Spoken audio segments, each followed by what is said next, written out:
Si Erica ay isang waitress sa bar. Habang nagtatrabaho, ay narinig niya ang pagsinghap ng iba niyang mga katrabaho. Napangisi naman siya dahil alam niya kung anong ibig sabihin nito. May gwapo.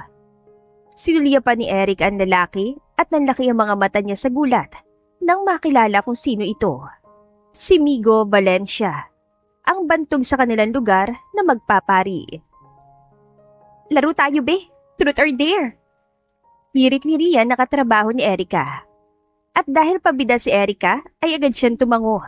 Nauna siyang sumalang at nag-dare pa nga. Kita mo yung lalaking yun? Landiin mo. Saad ni Rian at napangisi naman si Erica nang tignan niya kung sino ang tinutukoy ni Rian. Matapang na sinunod ni Erica ang hamon.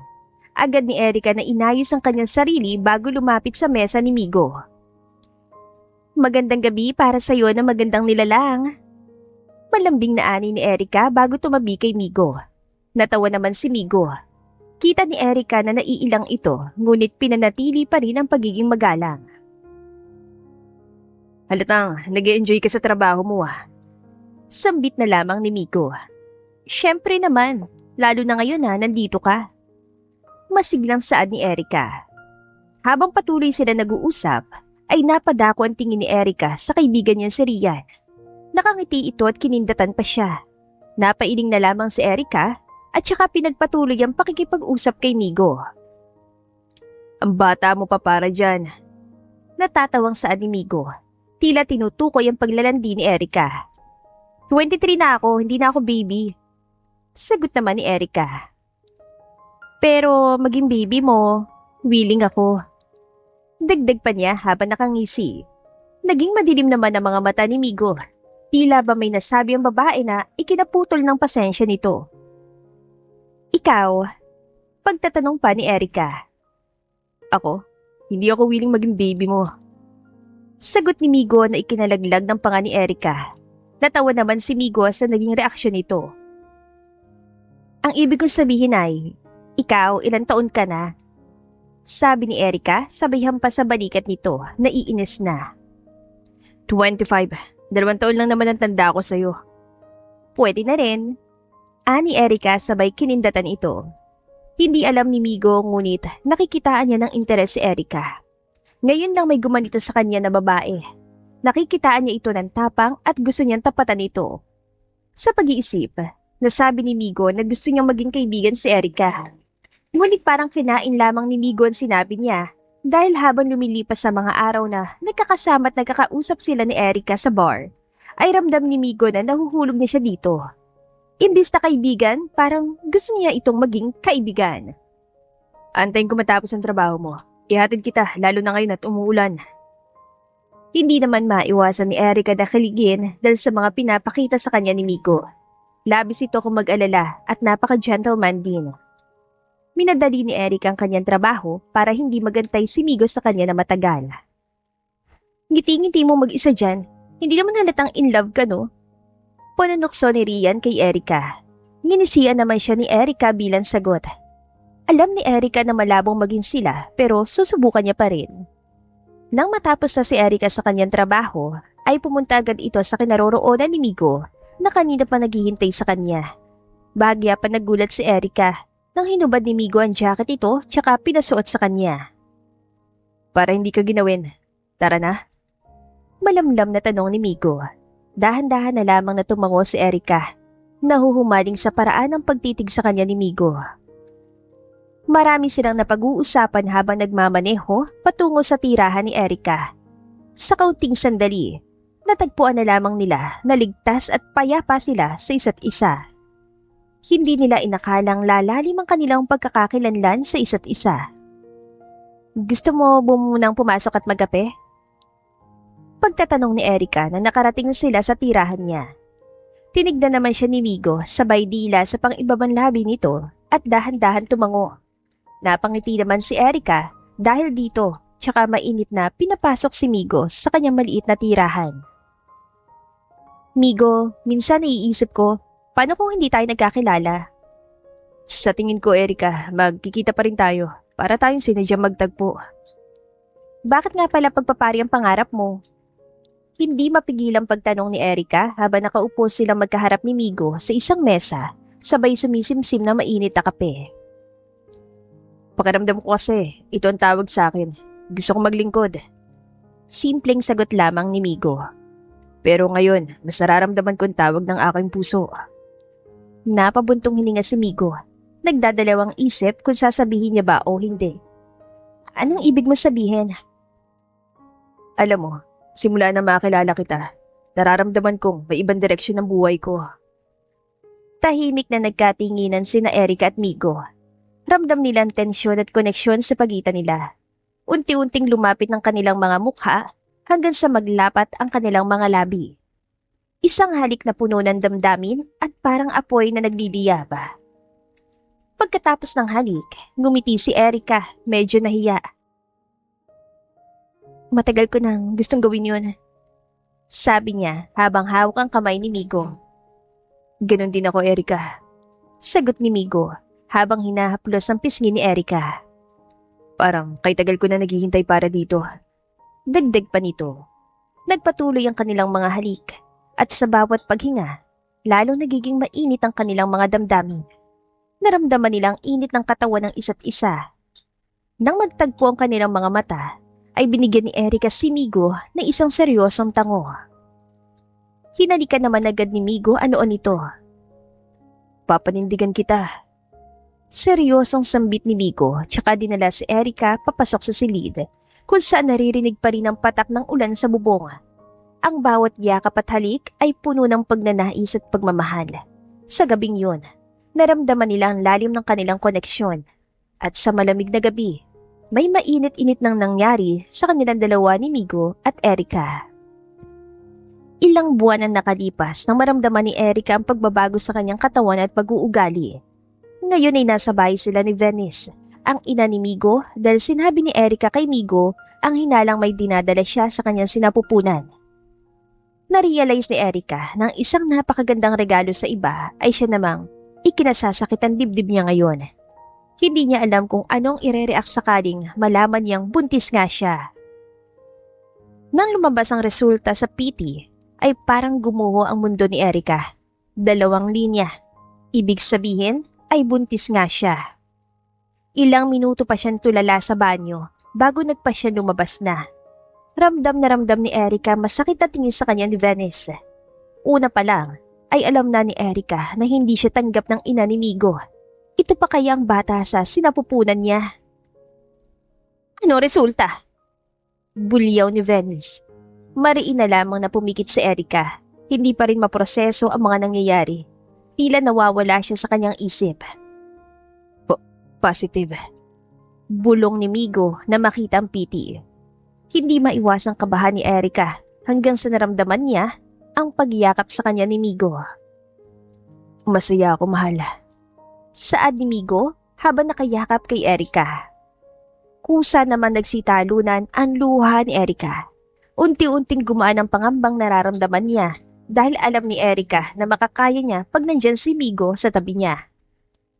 Dito na kita papatirahin sa bahay. Aalagaan kita.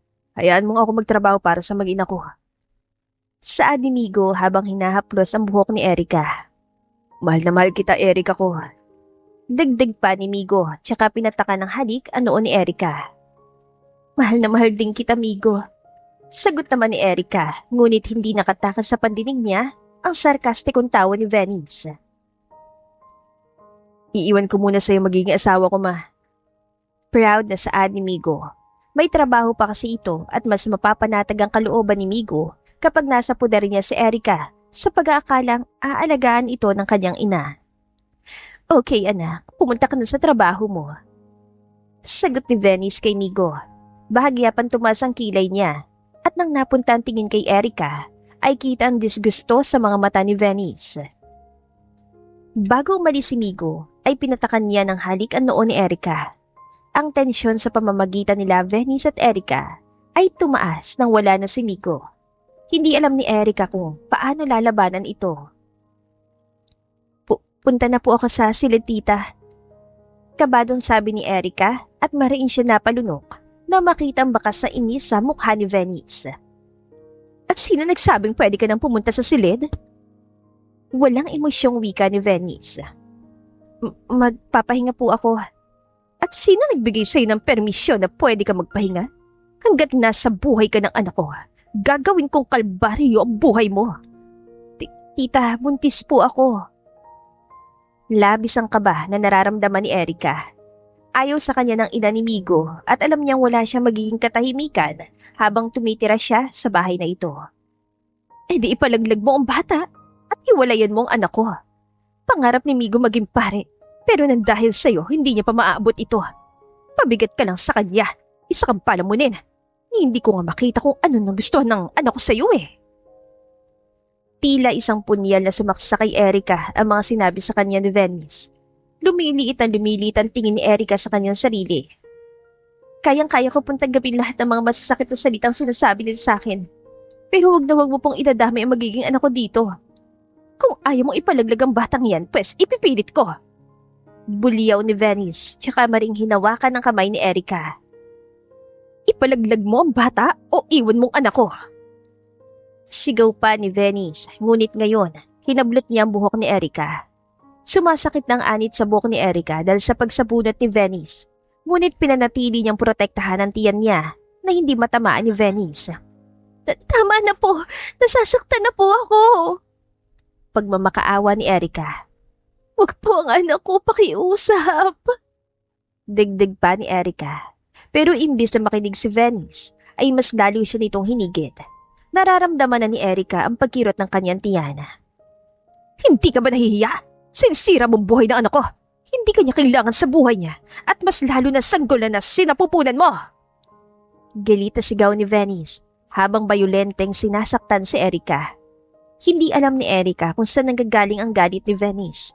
Ang alam niya lamang ay ayon sa kanya ni Venice para sa anak nitong si Migo.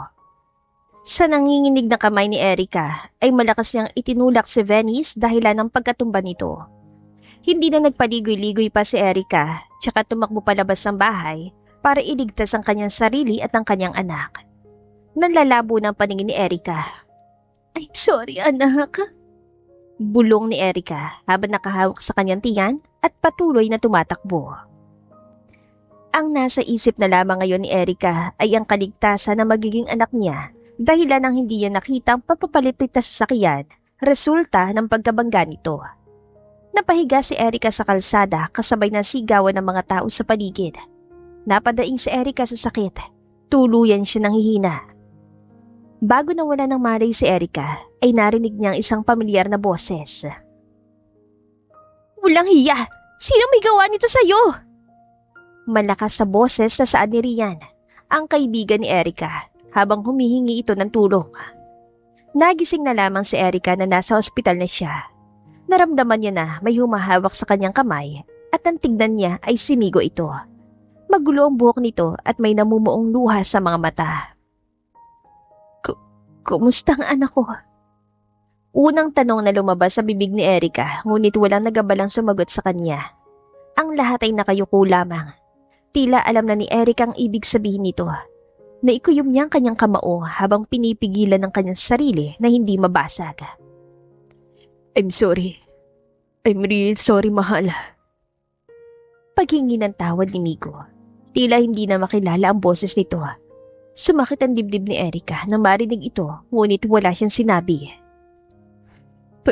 Pwede bang iwan mo muna kami ni Rian? Pakiusap ni Erica kay Migo.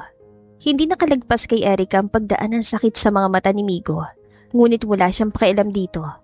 Gustong sisihin ni Erica si Migo sa lahat na nangyari, ngunit alam niyang walang kaalam-alam si Migo sa naging trato ng ina nito sa kanya.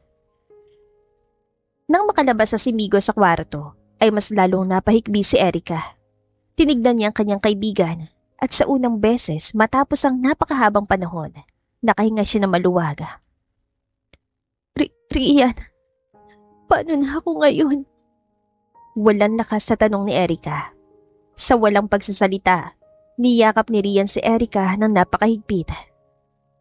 May masakit ba sa'yo? Anong ginawa nila sa'yo? Malambing na tanong ni Rian habang paulit-ulit na hinahaplos sa mukha ni Erica. Puno na rin ng luha ang mga mata niya. Totoo bang Totoo bang wala ng anak ko?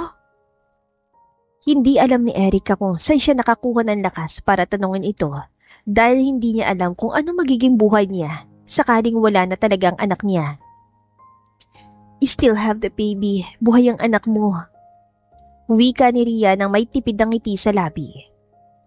"Sa pagkakita ko pa lang ng sitwasyon mo bago kita naidala dito sa ospital, alam kong hindi ka naalagaan ng maayos. Hindi ka naman magkakaganito kung wala silang ginawa sa iyo, di ba? Kaya ako sinabi sa doktor na huwag ipaalam sa lahat na buhay ang bata." Pagpapaliwanag ni Rian, kitang-kita ni Erica sa mga mata nito ang pag-aalala at pagmamahal. Kung wala si Rian, ay hindi na alam ni Erica kung saan siya pupulutin. "Lalayo na ako, Rian. Hindi ligtas ang anak ko sa mundo ni Migo."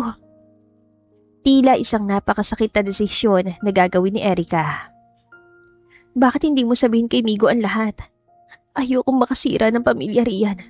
Alam ko kung gaano niya kamahal ang ina niya. Alam ko masasaktan si Migo sakaling malaman niyang katotohanan." "So, ang ina pala ni Migo may kagagawa ng lahat? Walang hiyang yun. Di wala nga gumanyan sa buong buhay mo tapos sasaktan ka lang niya? Anong karapatan niya?" May bahid ng galit na wika ni Rian. "Kung ayaw mo sabihin kay Migo ang lahat dahil sa dahilang ayaw mo masira ang relasyon nila ng ina niya. Pero paano ka naman, Erica? Ikaw ang nagdudusa. Kayo ng anak mo." Dagdag pa ni Rian. Kaya ko, Rian. Kaya ko mag-isa kaysa ipilit ang sarili ko sa mundo nila. Ayokong layuan si Migo pero ito na lamang ang desisyon na nakikita kong tama sa ngayon." "Sino nagsabing nag-iisa ka? Hindi kita pababayaan. Kaibigan kita, no? At kung ano man ang magiging desisyon mo, nandito lang ako, Erica." Laking pasasalamat ni Erica dahil may kaibigan siyang katulad ni Rian. Si Rian na nagbabantay sa kanya sa ospital dahil kahit naman nasa tabi niya si Migo ay hindi niya kayang imikan ito. "Erica." Mahinang tawag ni Migo na sila na lamang dalawa sa kwarto. "Ayoko makipag-usap sa iyo, Migo." Sagot ni Erica tsaka yumuko at pinaglaruan ng kanyang kamay. Nakapagpasya na si Erica na sa oras makalabas siya dito sa ospital, ayun na rin ang oras na mawawala si Migo sa parte ng buhay niya. Wala nang plano si Erica na sabihin ang katotohanan kay Migo. Naiisip pa lamang ni Erica ang desisyon niya ay nasasaktan na siya. Pero dapat niya itong gawin. Kailangan ng anak niya ang maganda at payapang buhay at makakamtam niya lamang yon kapag lumayo siya kay Migo, sa lalaking mahal na mahal niya. Hanggang sa dumating na nga ang araw kung saan pwede nang makalabas ng hospital si Erica. "Migo," pagtawag ni Erica. Sa nagdaang mga araw na nasa ospital lamang siya, ay ni isang beses hindi sila nagkausap. Tanging si Rian lamang ang pinapansin ni Erica. Sila ngayon dalawa ay naiwan sa loob ng kwarto samantalang si Rian ay nag-aantay na sa labas. "May sasabihin ako, Migo." Saad ni Erica. Pinipigilan na mabasag ang boses. Hinawakan naman agad ni Migo ang kamay ni Erica. Wala pang sinasabi si Erica ay nagsituluan na ang mga luha ni Migo at bahagyang nanginginig ang kamay. Hindi. Wala kang sasabihin sa akin, Erica." Wika ni Migo sa gitna ng mga naguunahan niyang mga luha. Tila alam na kung saan ito patungo. Ang kanina pang pagpipigil ni Erica sa kanyang mga luha, ngayon nagsituluan na. Pero kahit gaano kasakit, ay dapat niya itong gawin. "Ayoko na, Migo. Ayoko na." Saad ni Erica sa gitna ng kanyang paghikbi. Alam niyang pareho sila ni Migo na nasasaktan ngayon. "Ayoko na sa'yo. Ayoko na sa inyong lahat." Dagdag pa ni Erica at bahagyang napataas ang boses. Mahal, pakiusap. Hindi ko kaya na pati ikaw ay mawawala din sa akin." Saad ni Migo tsaka lumuhod sa harap ni Erica. Nagmamakaawang huwag siyang iwanan. Walang naisagot si Erica kundi ang kanyang pag-iyak. Hindi niya kayang panoorin na nagkakaganito si Migo na labis na nasasaktan. Dahil baka hindi niya ito maiwan. Baka hindi niya mahiwalayan. Parang tumigil ang mundo para kay Erica. Napakasakit ito sa kanya. Pero kung hindi niya gagawin ito, buhay naman ng anak niya ang magiging kapalit. "Maghiwalay na tayo." Tuwid na salita ni Erica bago tuluyang tinalikuran si Migo at lumabas na ng kwarto At alam ni Erica na sa pagkakataong ito ay ang katapusan ng kwento nila ni Migo. Nang nasa labasan ng ospital, ay kita ni Erica si Rian na inaantay siya. Agad na nagtangi si Erica. Sobrang bigat para sa kanya ang desisyon na ito. Nandito lang ako. Kasama mo ko, Erica. Baka balang araw, mabibigyan ulit kayo ng tadhana ng pagkakataon para masabi talaga sa isa't isa ang lahat. Pero ngayon ikaw muna. Ang anak mo muna. Wika ni Rian habang hinahaplos sa mukha ni Erica. Alam ni Rian na hindi sapat ang mga salita niya para mapagan ang nararamdaman ni Erica. Pero gusto niyang malaman at maramdaman ng kaibigan niya na hindi ito nag-iisa. Dumaan ang ilang buwan at halata na ngayon ang laki ng tiyan ni Erica. Kasalukuyan siya nakatira sa bahay nila Rian. Nagpapasalamat si Erica dahil malugod siyang tinanggap ng pamilya ni Rian nang malamang buntis siya at walang matutuluyan. Tuwing nagtatrabaho si Rian, si Mark ang katulong ni Erica sa bahay niya. Si Mark ay kapatid ni Rian. Hindi naman ito mahirap pakisamahan, kaya naging malapit agad sila ni Erica at Mark sa isa't isa. Aalis muna ako, babalik din naman ako agad. Pagpapaalam ni Erica kay Mark. Magdidilim na, delikado baka, mapano ka pa, samahan na kita. Sagot naman ni Mark at tumango na lamang si Erica. Magdidilim na rin kasi kaya mas mabuting may kasama siya.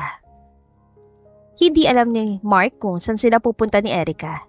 Sinusundan niya lamang ang bawat yapak nito hanggang sa nasa tapat na sila ng simbahan.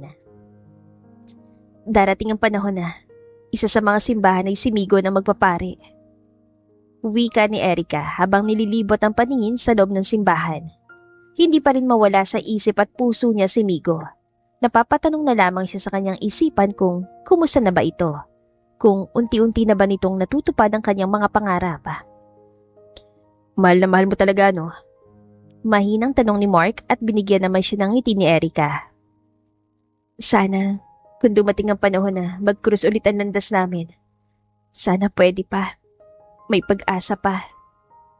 Masakit na wika ni Erica dahil sa pagkakataong magkita sila ulit ni Migo ay hindi na niya ipagkakait ang katotohanan dito. Hindi kita masisisi sa pag-iwan mo sa kanya. Pero sa pagdating ng oras na magkita kayo ulit, alam mo na kung ano gagawin mo. Never lose the chance, Erica. Tugon naman ni Mark. Miss ko na siya. At agad na nabasag ang boses ni Erica pagkasabi noon.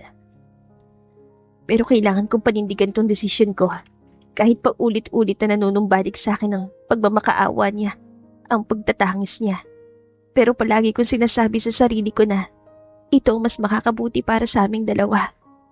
Hindi niya man alam na buhay ang anak namin. Ngunit kapalit nito ay ang pag-abot niya naman ng kanyang pangarap. Mahinang pagsasabi ni Erica. Naninikip na ang kanyang dibdib dahil sa sakit na nararamdaman. Hindi ko masasabi na tama naging pasya mo, pero hindi ko rin masasabi na mali ito. Kita ko sobrang pagmamahal mo sa kanya, sa mga kwento mo pa lang. Wika naman ni Mark. Halika na, madilim na. Paniguradong nakauwi na si Rian nito. Huwag mong pahirapan ang sarili mo, huwag ka masyadong magpaka-stress at baka maapektuhan ng sanggol sa sinapupunan mo. Bili ni Mark na sinusunod naman ni Erica. Mabilis na lumipas ang mga araw hanggang sa nanganak na nga si Erica. Iniluwal niya ang isang babaeng sanggol at pinangalanan niya itong Mika. Ganito ang pinangalan niya sa kanyang anak dahil pinagsama niya ang pangalan nila ni Migo at ito ang resulta. 4 na taon ang lumipas pero hindi na alis sa isipan ni Erica si Migo. Lagi niyang iniisip kung kumusta na kaya ito, kung masaya ba ito, at kung natupad na ba ang pangarap nito. Sa 4 na taon, si Rian at Mark ang naging kasama ni Erica. Nang mag-1 taon na si Mika ay umalis na siya sa poder nila Rian at nagrenta na lamang ng bahay. Sobra-sobra nang naitulong ng dalawa at gusto niya nang tumayo sa sarili niyang mga paa. Isang araw, niyaya ni Erica si Mark na samahan sila ni Mika maglakad-lakad sa kanilang probinsya. May trabaho pa kasi si Rian kaya hindi ito makakasama. Ang hindi alam ni Erica ay nasa probinsya nila ngayon si Migo. Habang masayang naglalakad ay nagulat si Mark at Mika dahil biglang tumigil si Erica. Para bang naging bato ito sa kinatatayuan niya na tila hindi na makagalaw. Imposible to. Nauutal na bulong ni Erica sa sarili nang makita si Migo sa hindi kalayuan. Agad naman na tumalikod si Migo at naglakad paalis nang makita nakatingin si Erika sa kanya. Habang naglalakad paalis, ay napangiti na lamang si Migo sa nakita niya. Pero unti-unting tumulong kanyang luha nang naisip na mukhang masayang-masaya na ngayon ang babaeng mahal niya na minsan na ring nagpasaya sa buhay niya. Erika, may problema ba? Alalang tanong ni Mark kay Erika na makitang tulala ito habang tumutulo ang luha. Ayos ka lang ba, Mama? Tanong naman ni Mika. Erika. Tanong pa ulit ni Mark at doon na natauhan si Erika. Ano yun? Tanging nasabi na lamang ni Erika.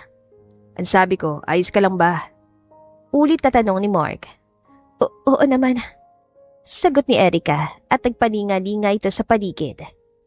May nakita ba kayong ibang tao dito? Tanong niya pa. Nagpalinga-linga naman si Mark ngunit umiling ito nang wala nakita. Napabuntong hininga na lamang si Erika.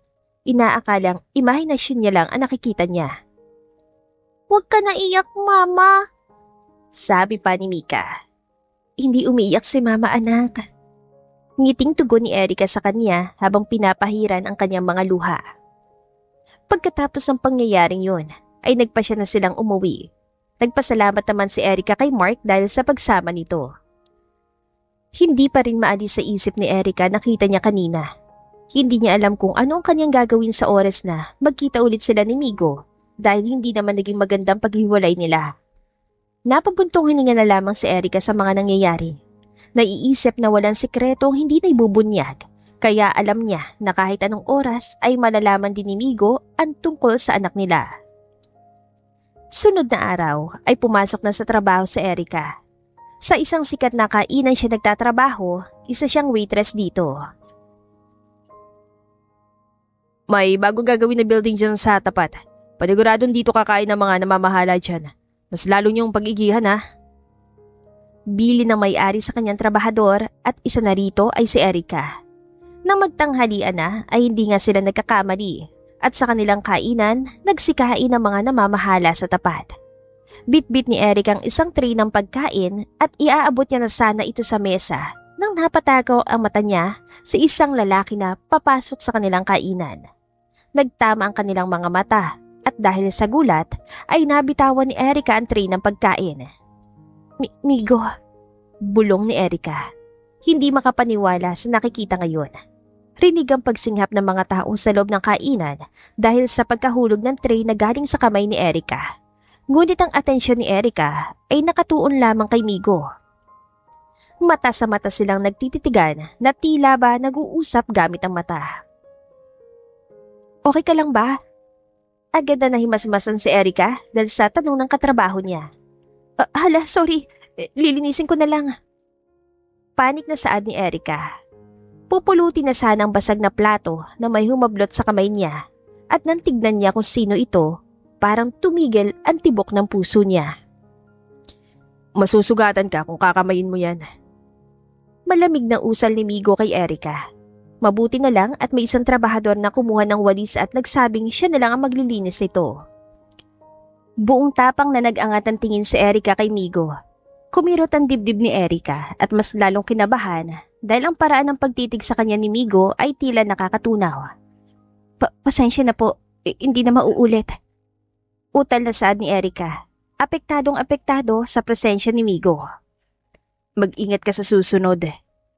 Seryosong wika ni Migo at tumango na lamang si Erika, tsaka binigyan ito ng tipid ng ngiti bago dali-daling tumalikod at pumasok na sa kusina. Nakakahiya ka, Erika. Pagsasermon ni Erika sa kanyang sarili. Ramdam niya ang pag-iinit ng kanyang pisngi. Iniisip na sa dinami-rami ng pagkakataon na magkita sila ay bakit sa oras pa ng kapalpakan niya. Naitanong ni Erika sa kanyang isipan kung bakit nasa site si Migo. Kung bakit siya isang engineer dito, pari ang pangarap nito. Kaya nga isa sa rason niyang iniwanan na lang ito para matupad ang matagal ng pangarap. Napabuntong hininga na lamang si Erika at ipinagsawalang bahala na lamang ang lahat at mas itinuon ng pansin sa pagtatrabaho hanggang sa natapos ang lahat ng kanyang gawain. Una na ako sa inyo. Paalam ni Erika sa kanyang mga katrabaho. Mga 10:00 na ng gabi at nag-aantay si Erica na masasakyan sa labas nang may bumusina sa kanya. Sakay, delikado na pag nagpalalim ka pa ng gabi dito at baka matagal-tagal pa mga sasakyan.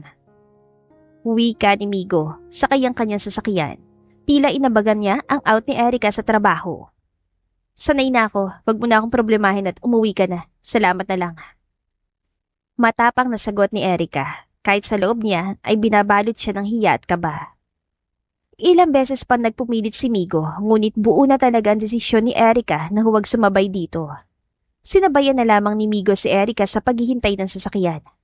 Wala silang imik na dalawa sa isa't isa. Napapansin lamang ni Erica ang madalas sa pagsulyap sa kanya ni Migo. Mag-ingat ka.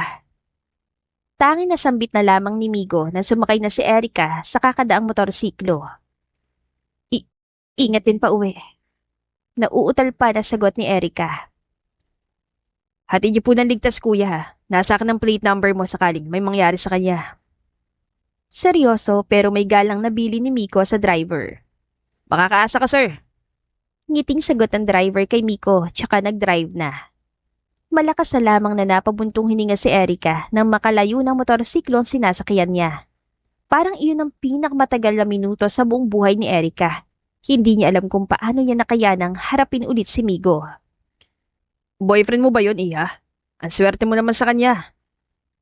Pagkausap ng driver kay Erica, mailang naman ang ngumiti si Erica. Hindi na nag-abalan sagutin ito dahil baka sumunod-sunod ang pagtatanong sa kanya. Isa sa rason kung bakit ayaw ni Erica na sumabay kay Migo dahil baka makita nito ang anak niya. Hindi pa handa si Erica para sa pagkikita ng mag-ama niya, kaya habang makakaiwas pa siya, ay iiwas na muna siya. Nang nakarating na si Erica sa kanyang tinitirhan, si Rian ang bumungad sa kanya. Tulog na si Mika kaya hindi na siya nag-abalang gisingin pang anak. Oh, bakit parang wala ka sa sarili? Tanong ni Rian. Nagkita kami ni Migo. Walang paligoy-ligoy na sagot ni Erica. Nakailang buntong hininga na siya. Kita naman ang gulat sa mga mata ni Rian. Ano nangyari? Galit ba? Inano ka ba niya? Tarantang tanong nito. Hindi ko inaasahan ang lahat ng nangyari.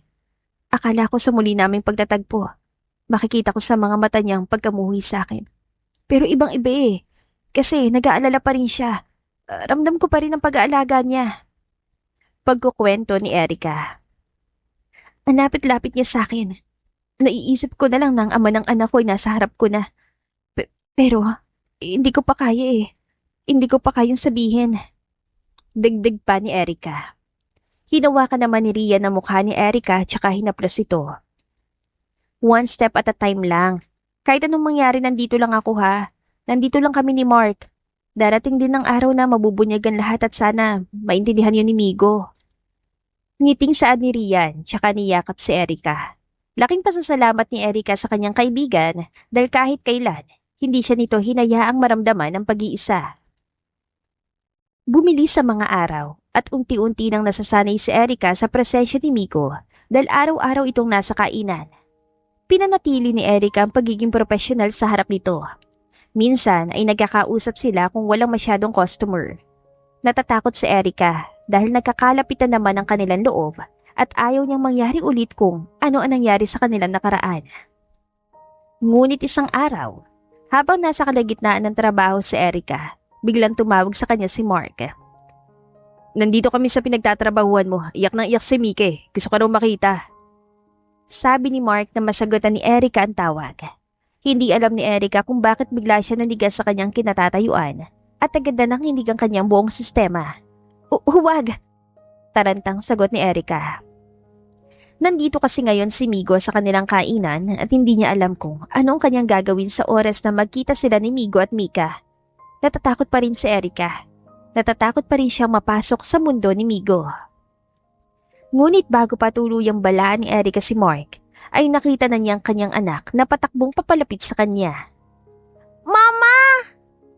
Malakas sa sigaw ni Mika at ang lahat ng tao sa kainan ay napatingin dito.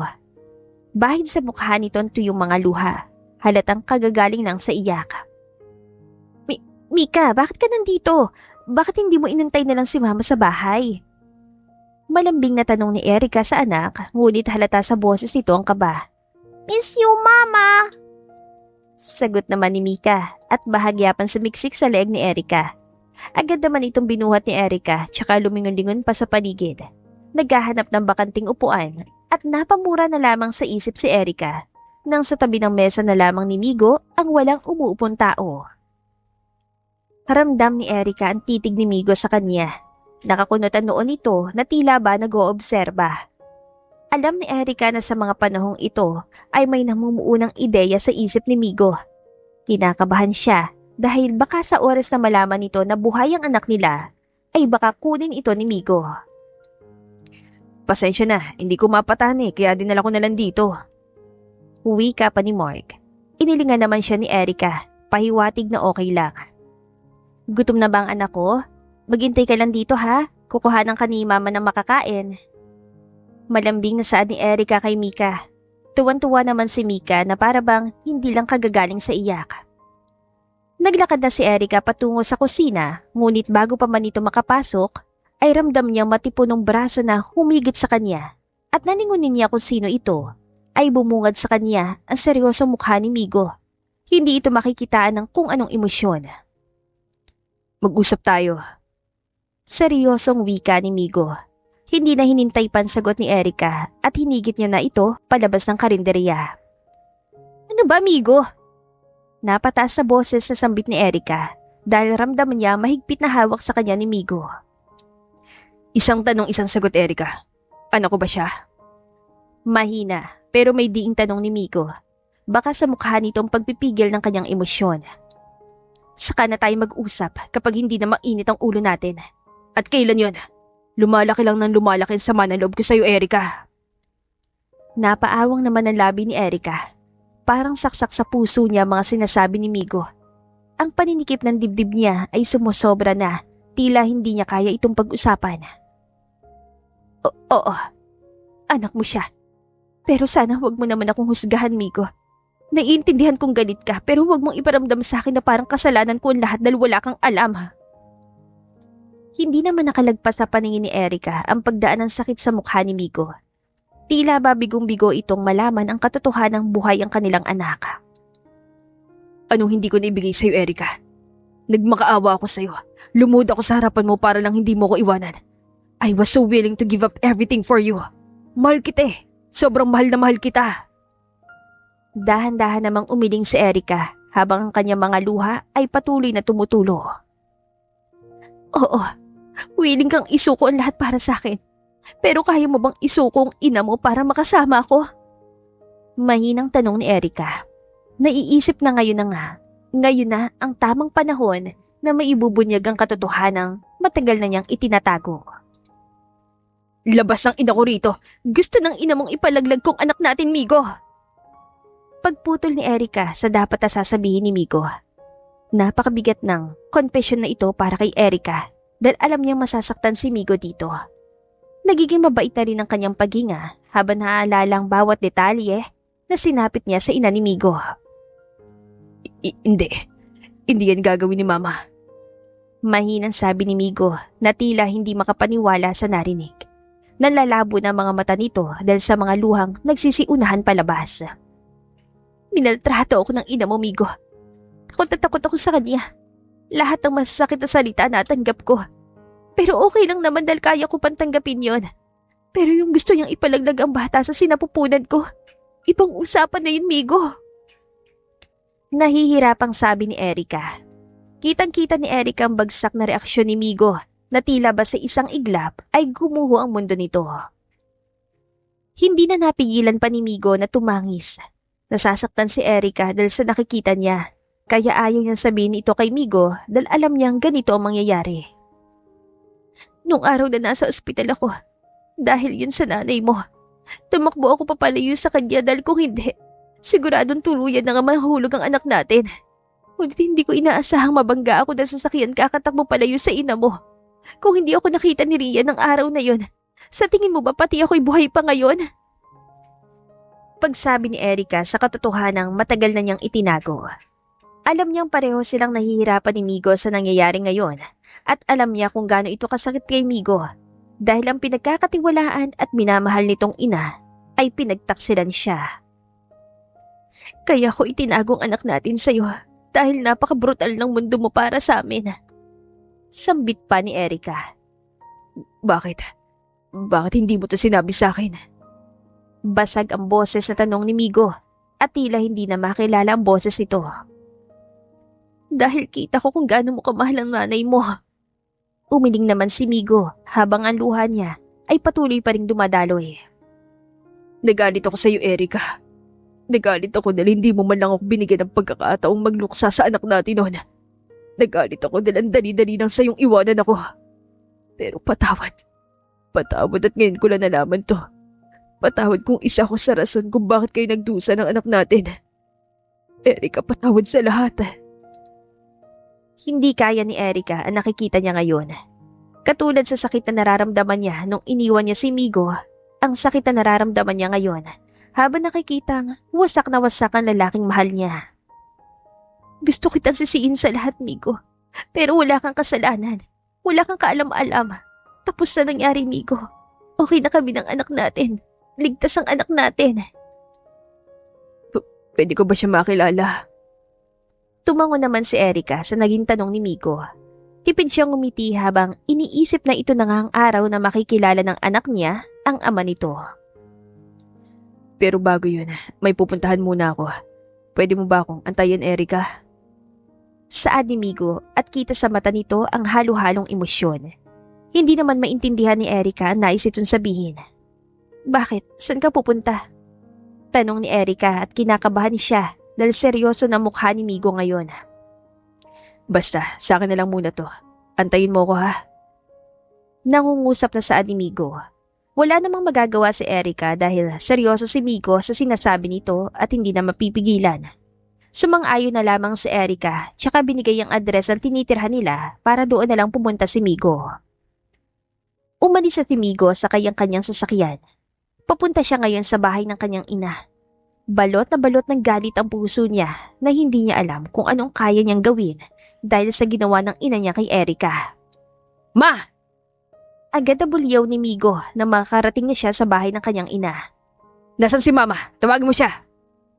Seryosong utos pa ni Migo sa isang kasambahay at dali-dali naman itong sumunod. Nanginginig sa galit si Migo. Iba na ngayon ang tingin niya sa kanyang ina.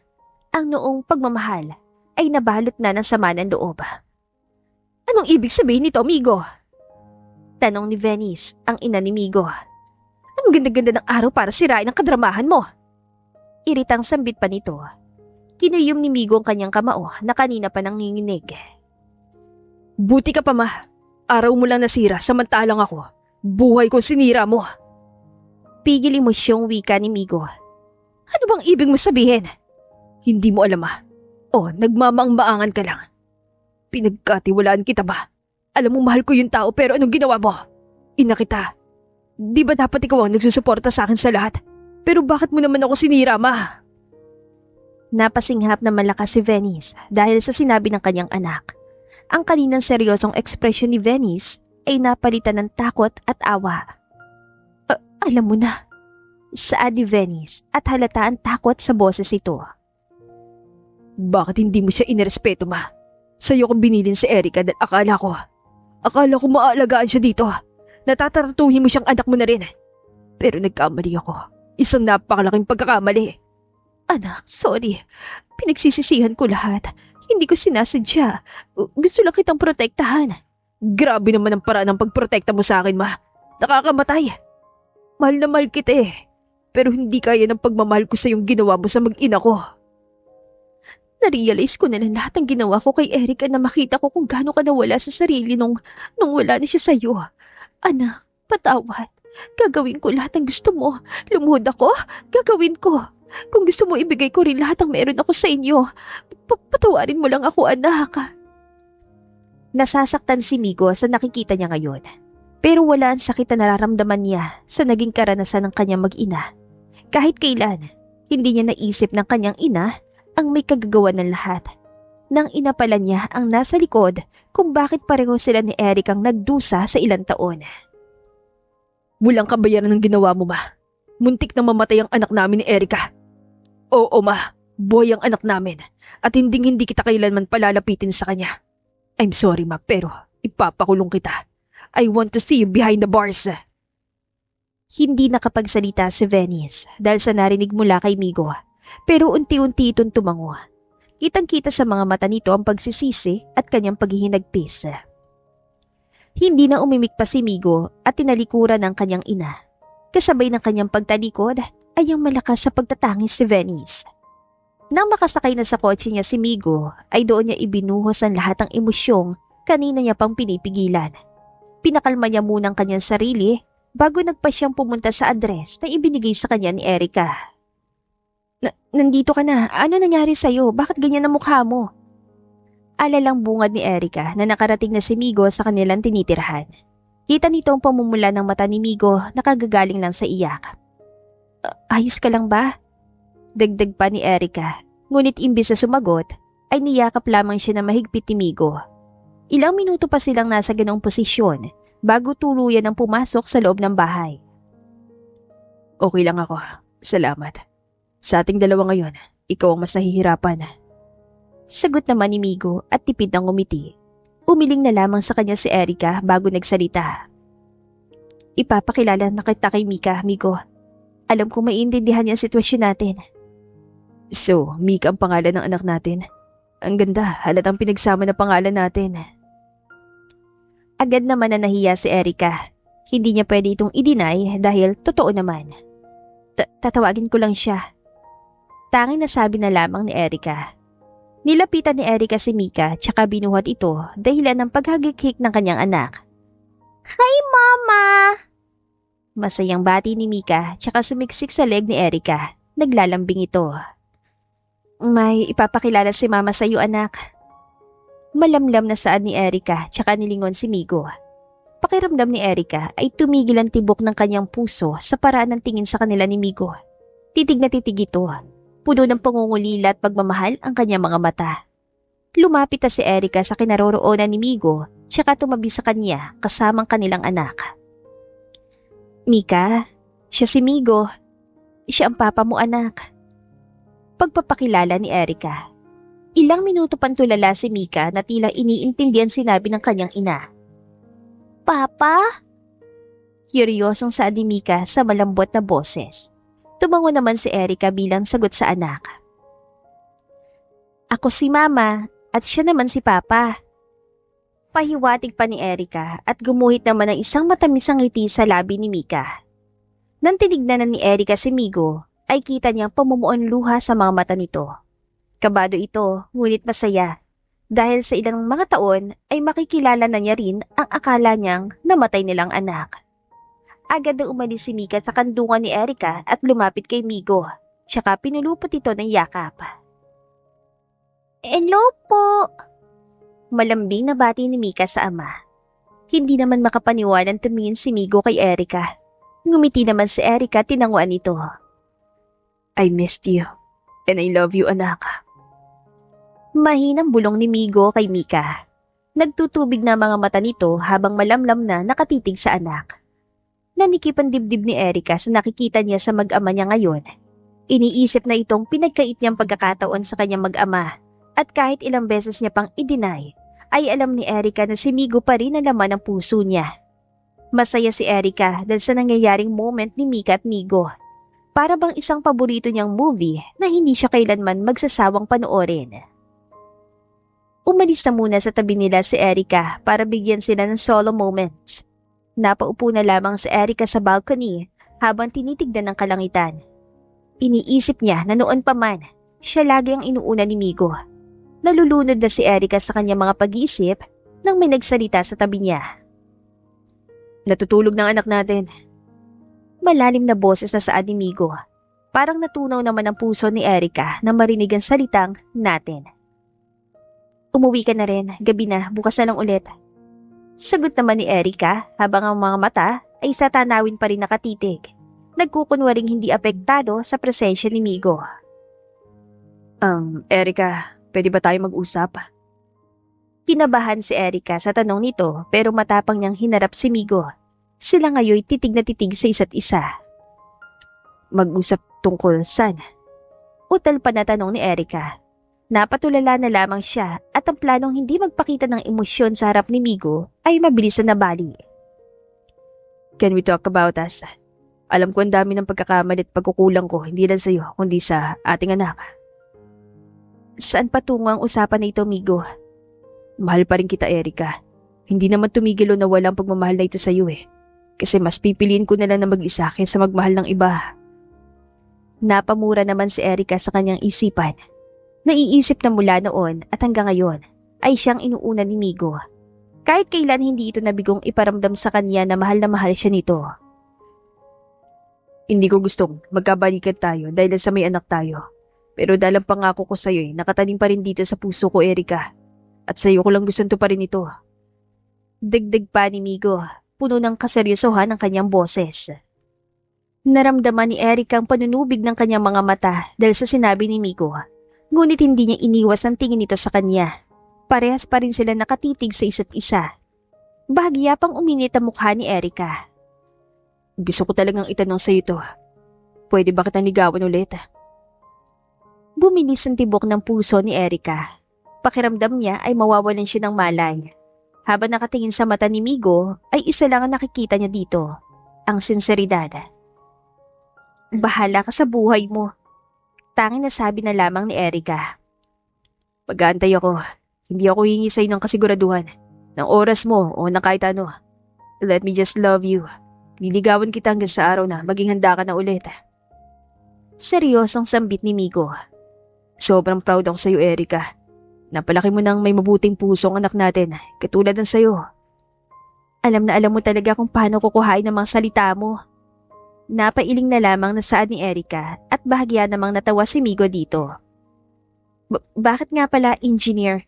Di ba dapat pagpapare ang kinuha mo? Pagtatanong pa ni Erica. Binigyan naman siya ni Migo ng isang malapad na ngiti na tila may naaalala. Dahil sa'yo, kasi oras na to pa rin kong pagpapare. Alam kong wala ng pag-asa magkasama ulit tayo. Sagot ni Migo. Hindi naman makapaniwala si Erica sa kabila ng lahat ay ang pagmamahal pa rin ni Migo ang nangingibabaw. Naupo na lamang ang dalawa at pareho nilang tinignan ng mga nagniningning na bituin kasabay ang liwanag ng buwan sa kalangitan. Mahirap ba? Tanong ni Migo sa gitna ng mahabang katahimikan. Agad naman na kumunot ang noo ni Erica. Inaantay ang sunod na sasabihin ni Migo. Ang pagbubuntis mo kay Mika, mahirap ba? Linaw na tanong ni Migo. Bahagyang umawang ang labi ni Erica. Hindi inaasahan ang naging tanong ni Migo. Pumikit naman si Erica habang inaalala ang nangyari noon. Mapait na lamang siyang ngumiti. Mahirap. Sobrang hirap. Pero tinatagan ko ang sarili ko bawat araw. Pinangako ko sa sarili ko na hindi paparanas kay Mika lahat ang napagdaanan ko. Pagkukwento ni Erica. Tandang-tanda pa rin ang lahat na nangyari, ngunit ngayon, wala nang kapaitan sa puso niya. I'm sorry, wala ako sa tabi mo ng mga araw na yun. Ng mga araw na nahihirapan ka. Tugon ni Migo tsaka yumuko. Nagkukwento pa lamang si Erica ay nasasaktan na siya. Maraming mga bagay ang pumapasok sa isip niya, katulad ng kung sana hindi niya ito ipinagkatiwala sa kanyang ina. Siguro ngayon, walang bahid ang sakit at pangungulila ang buhay nila. Tama na, nakailang sorry ka na. Hindi lang naman ikaw ang may kasalanan ako rin. Hayaan na natin ang nakaraan. Ang mahalaga, yung ngayon. Litanya ni Erica nang may ngiti sa labi. Sige na, gabi na rin kasi. Baka mapano ka sa daan kapag nagpalalim ka pa ng gabi dito. Dagdag pa ni Erica. See you tomorrow. Uwi ka ni Migo, tsaka hinalikan na noon ni Erica bago tuluyang umalis. Hindi pa rin maproseso ni Erica ang nangyari. Parang tumigil ang tibok ng kanyang puso. Hindi alam ni Erica kung paano natapos ang gabing ito na normal pa rin ang kanyang paghinga. Sunod na araw ay habang naghahanda si Erica papuntang trabaho, nakarinig siya ng paulit-ulit na katok sa pintuan ng kanyang tinitirhan. Wala siyang inaasahan na darating, kaya nagtataka siya kung sino ito. Nang binuksan na ni Erica ang pintuan, ay napaawang ang labi niya nang makita si Migo. May hawak itong bouquet ng bulaklak. Good morning, ganda. Bati ni Migo kay Erica. Bakit ka nandito ang aga-aga? Sagot ni Erica. Gulat pa rin sa nakikita ngayon. Hindi inaasahan na pupunta si Migo. Imbes na sumagot si Migo, ay hinalikan niya na lamang ito sa noo, tsaka iniabot ang bulaklak kay Erika. Narinig pa ni Erika ang tawa ni Migo, kaya sinamaan niya ito ng tingin. Pumasok ka nga muna, sabi ni Erika. Pumasok saan? Sa buhay mo? Ngising tugon ni Migo na mas ikinatalim ng tingin ni Erika. Iling na lamang na napatawa si Migo bago pumasok tsaka umupo sa sofa. Nang tignan ni Erika ang bulaklak, ay may nakita siyang card doon. Agad naman niya itong binasa dahilan ng pag-iinit ng kanyang mukha. Naiisip ni Erika na kung ganitong paraan ng panliligaw ni Migo, ay hindi niya alam kung kaya niya bang panindigan ang pagmamatigas niya. Tulog pa bang anak natin? Pagtatanong ni Migo. Oo, tsaka inaantay ko na lang si Mark kasi sa kanya kuminsan inahabilin si Mika. Buntong hiningan sagot ni Erika. Tumango naman si Migo. Alam mo, naiisip ko na. Nasa pudar ko na lang kayo, pero ayaw ko kayo madaliin, lalo ka na. Alam ko hanggang ngayon ay nag-a-adjust ka pa rin at nire-respeto ko kung ano man ang desisyon mo. Malamlam na sambit ni Migo. Sasagot pa sana si Erika nang biglang bumukas ang pintuan at iniluwa nito si Mark. Morning Erika, nandito ng pogi mong... Agad na natigil si Mark sa dapat niyang sabihin na makita si Migo na nakaupo sa sofa. Agad na umayos ang tayo si Mark tsaka nagseryoso mukha. Nandito ng pogi mong kaibigan. Pagpapatuloy ni Mark sa kanyang naputol na sasabihin kanina. Hindi niya alam ngunit ilang na ilang siya sa paraan ng pagtitig ni Migo sa kanya. Thank you for taking care of my daughter. Sabi ni Migo habang nakatingin ng diretso kay Mark, tsaka tumayo na ito mula sa sofa at tumungo sa tabi ni Erika, sabay hawak sa bewang nito. Mauna na kami. Ihatid ko pa ang soon-to-be misis ko sa trabaho niya. Saan ni Migo tsaka hinigit ang bewang ni Erika at nagsimula na silang maglakad palabas. Have a nice date! Sigaw pa ni Mark sa dalawa bago na ito tuluyang nakaalis. Napatawa na lamang si Erika sa kabaliwan ng kanyang kaibigan, samantalang si Migo ay seryoso pa rin ang ekspresyon. Wow ha! Anong sabi mo, soon to be misis? Sure ka ba sasagutin kita? Pangaasar ni Erika habang nagdadrive si Migo, ngunit pumuot lang ito na parang bata na mas lalong ikinatawa ni Erika. Sa buong biyahe ay nag-aasaran lamang ang dalawa hanggang dumating na sila sa kanilang destinasyon at nagpaalam na sa isa't isa. Kalagitnaan ng trabaho ni Erika nang tumawag sa kanyang kaibigan na si Rian. Tapos naman na si Erika sa kanyang mga gawain kaya agad niya itong sinagot. Ano tong sinasabi ni Mark na magkasama kayo ni Migo sa tirahan mo ha? Bungad agad ni Rian kay Erika. Kumalma ka nga, mamamatay ako sa nervyos sa'yo eh. Dinadalaw lang ni Migo si Mika. Sagot naman ni Erika. This reminds me of your past self, Erika. Ano nangyayari? Kwento mo bilis. Napailing na lamang si Erika habang may ngiti sa mga labi. Mukhang excited pa ang kaibigan niya sa mga nangyayari. Hindi pa naman kami nagkakabalikan. Hindi pa? Hindi ko pa kasi siya sinasagot. Pakipot ka pa eh, sagutin mo na. I mean, alam ko naman pareho kayong dalawa nagdusa, kaya anong mali kung magsasama kayo ulit? Ang dami na niyang napatunayan sa'yo, Erika. Deserve niyo isang masayang pamilya. Alam ko naman, Rian, pero kasi... Putol lasad ni Erika at napabuntong hininga na lamang. Ano ba nagpapatigil sa'yo, Erika? Seryosong tanong ni Rian sa kanilang linya. Naalala ko kasi lahat ng ginawa ko sa kanya. Yung pang-iiwan ko, yung pagtago ko sa kanya ng lahat. Naiisip ko lang na, deserve niya ba ang isang katulad ko? Pareho kayo nahihirapan nun, Erika. At isa pa, pinoprotektahan mo lang anak mo noon. Hindi ko naman sinasabing tama lahat ng desisyon mo, pero nabigyan mo na maayos sa buhay si Mika. Patawarin mo na rin ang sarili mo, Erika. Oras na para hayaan mo naman ang sarili mong sumaya. Napabuntong hininga naman si Erika. Naiisip na siguro nga oras na para bitawan ng lahat. Walang ibang nagpapahirap sa kanya kundi ang sarili niya lamang. Ilang minuto pa sila nag-usap ni Rian bago na tuluyang nagpaalam sa isa't isa. Bago pa man dumilim ay natapos na ni Erika ang mga gawain niya. Napangiti naman si Erika na makita si Migo. Naglalakad dito palapit sa kanya. Uwi na tayo? Malambing na tanong ni Migo na makalapit na ito. Pwede ba kitang makausap? Mahinang tanong ni Erika nang may maliit na ngiti sa labi. Tungkol saan? Sagot naman ni Migo. Imbis na sumagot si Erica, ay hinigit niya ang braso ni Migo palabas hanggang sa nakarating sila sa parking lot kung saan ang sasakyan ni Migo tsaka pumasok dito. Marahang napabuntong hininga si Erica. Alam niyang dapat niya itong gawin dahil hindi siya makakausad kung hindi niya mapapakawalan ito. Kumusta ang mama mo? Pwede ko ba siyang makausap ngayon? Malamlam na tanong ni Erica. Ang kaninang kalmado na mukha ni Migo ay napalitan ng pagseseryoso dahil sa naging tanong ni Erica. Hindi niya inaasahan to. Mag-file ako ng case laban sa kanya. Saad ni Migo, ngunit hindi nakatakas kay Erica ang pagdaan ng sakit sa mga mata nito. Hindi ako magbubulag-bulagan. Hindi ko palalagpasin lahat ng ginawa niya sa'yo, Erica. Dagdag pa ni Migo. Tipid naman ang umiti si Erica tsaka hinawakan ng kamay ni Migo. Alam ni Erica na nasasaktan pa rin ito. Nagalit pa rin ito sa inya niya. Kaya gusto niyang baguhin ang iniisip ni Migo. Ayaw ni Erica na basta-basta na lamang magpasya si Migo. Kapag ba pinakulong mo si Tita Venice, may magbabago ba? At ika nga nila, revenge has no class. Kabayaran nito ng ginawa niya sa'yo. Pinagkatiwalaan ko siya, Erica. Grabe ang pagmamahal at alaga ko sa'yo para lang saktan ka niya.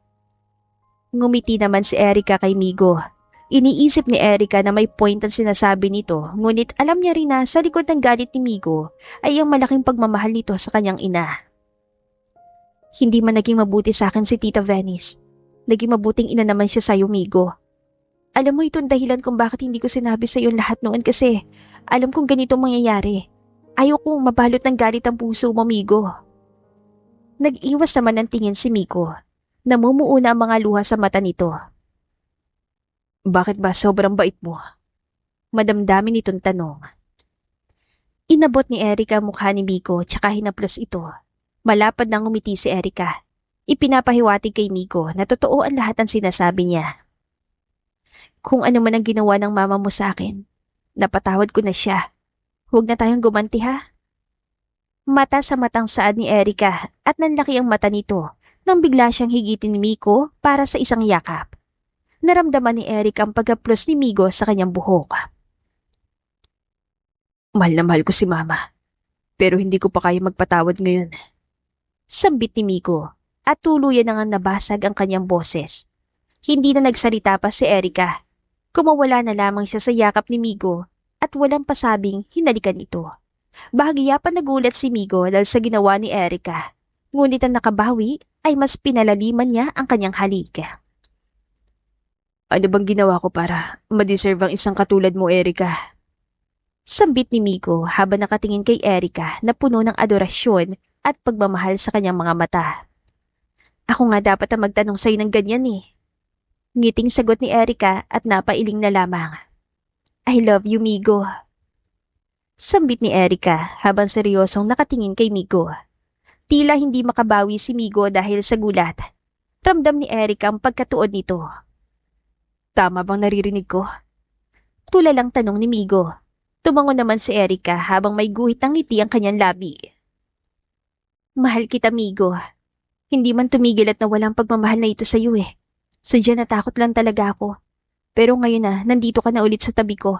Kayo ng anak natin. Haharapin natin ito na magkasama. Mahal na mahal din kita, Erica. Kayo ni Mika. Salamat sa ibinigay mong pangalawang pagkakataon. I will be better this time.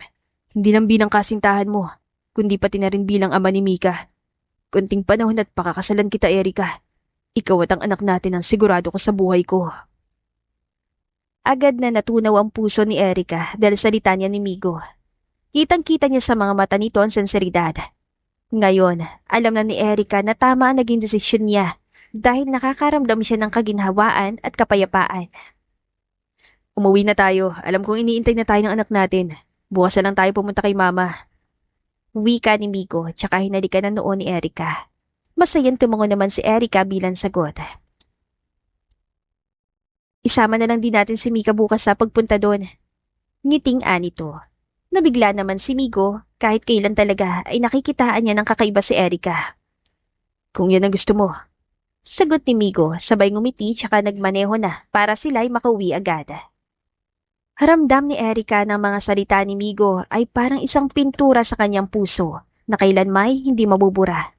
Sa kabila ng sakit ng kanilang nakaraan, walang katumbas ito sa kasiyahan at kapanatagan na nararamdaman nila ngayon. Nang nakarating na sila, ay nadatnan nila ang kanilang anak na tulog na. Nagpaalam na rin agad si Mark na uuwi na at laking pasasalamat naman nila dito. Si Migo ay dito na rin nagpalipas ng gabi. Mabuti na lang ay may extra siyang damit sa sasakyan. Nang mag-umaga na ay sabay-sabay silang nag-umagahan. Pagkatapos nito, mag-aayos tayo anak ha. May pupuntahan tayo ngayon. Sabi ni Erica kay Mika sa gitna ng kanilang pagkain. Siyang punta, Mama. Parang excited na sagot ni Mika. Tumingin pa ito kay Migo nang may malapad ng ngiti sa labi at sinuklian naman ito ni Migo sabay tumango. Pupunta tayo kay lola mo. Sagot ni Erica sa anak. Paulit-ulit naman na tumango si Mika. Kita sa ekspresyon nito ang excitement. Pagkatapos kumain, ay naghanda na sila para sa pupuntahan. Alam ni Erica na ang sugat sa puso niya ay hindi pa tuluyan naghihilom. Pero handa na siyang harapin ito. Harapin ng walang sama ng loob at galit, kundi pagmamahal at pagpapatawad lamang. Sure ka na ba dito? Tanong pa ni Migo nang nasa harapan na sila ng bahay ni Venice. Wala namang pagdadalawang isip na tumango si Erica bilang sagot.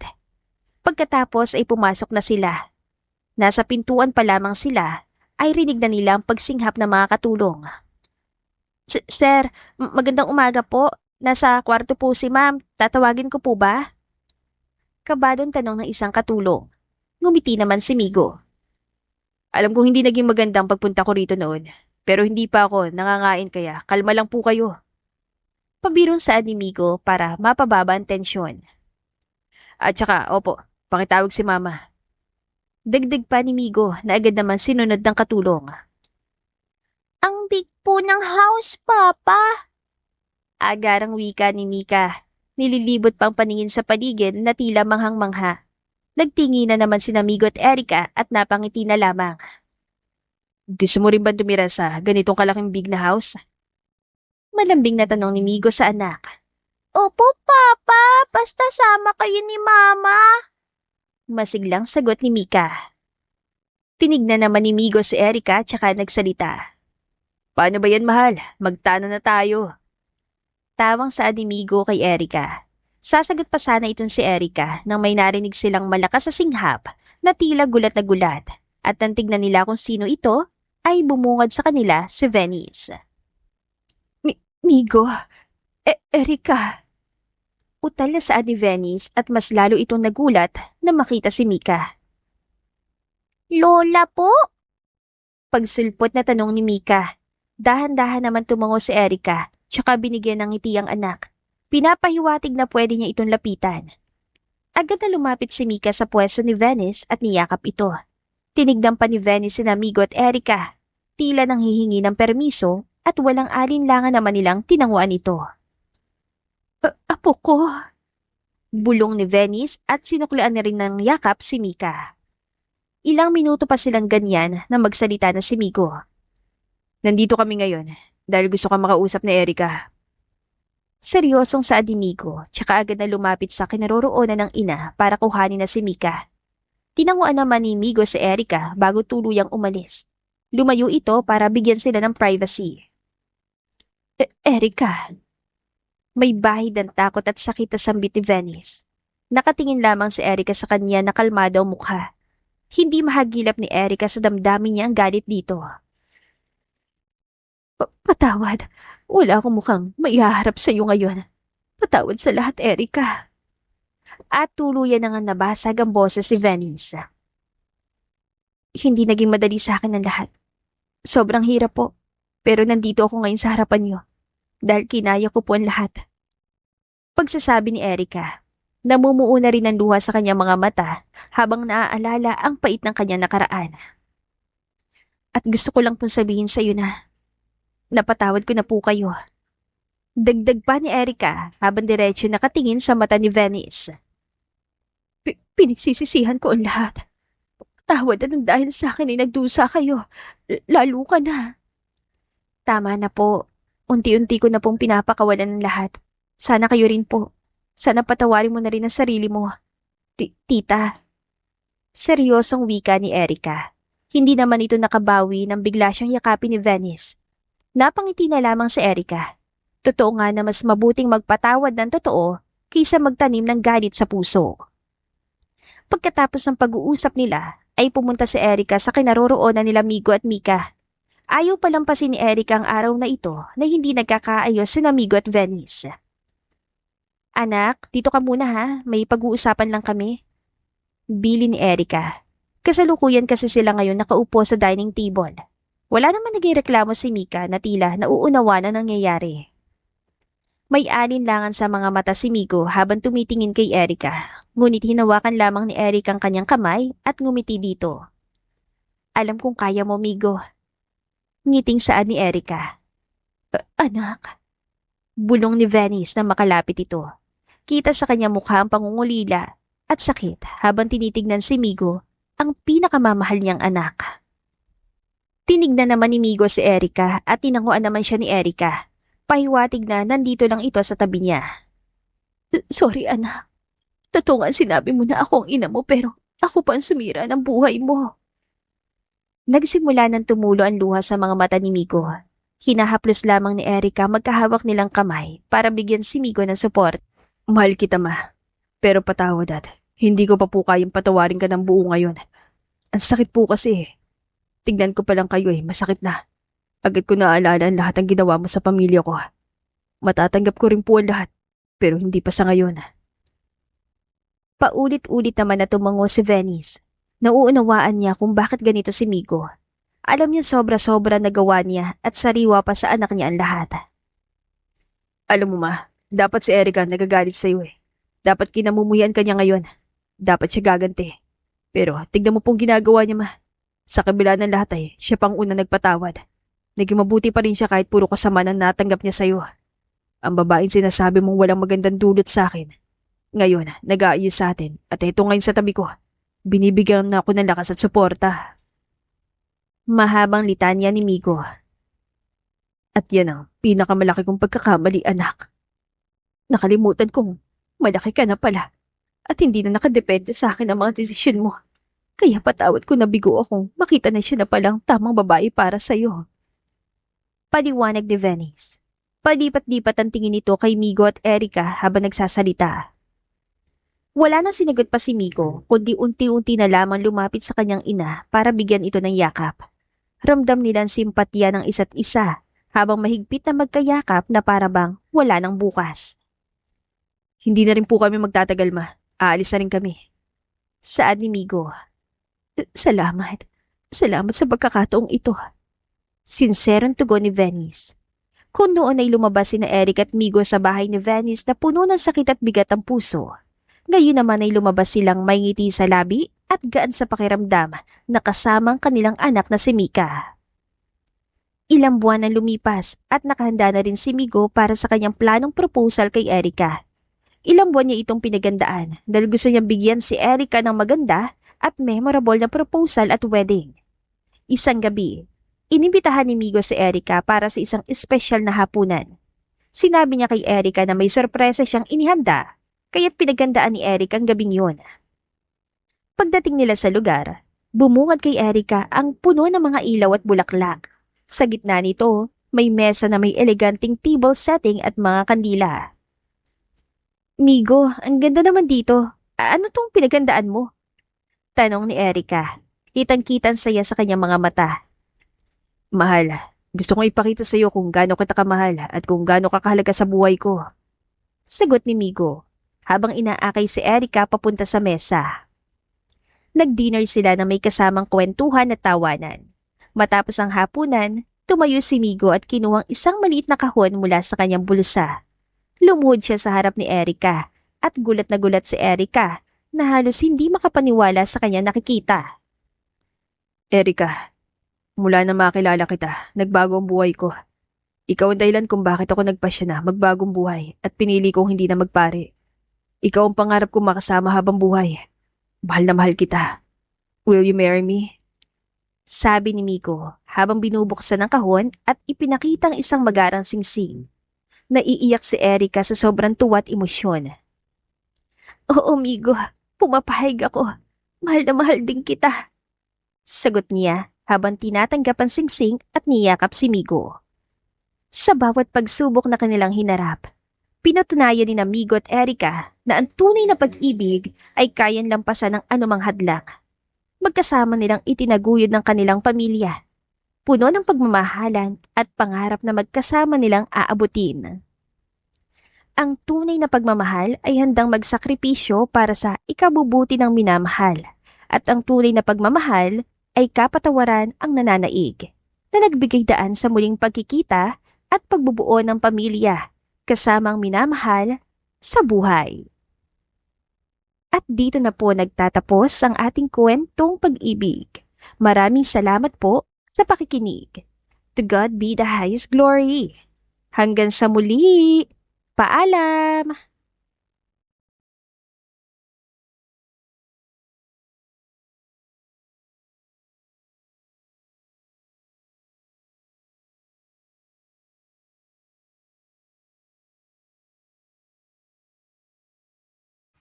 Si Erika ay isang wait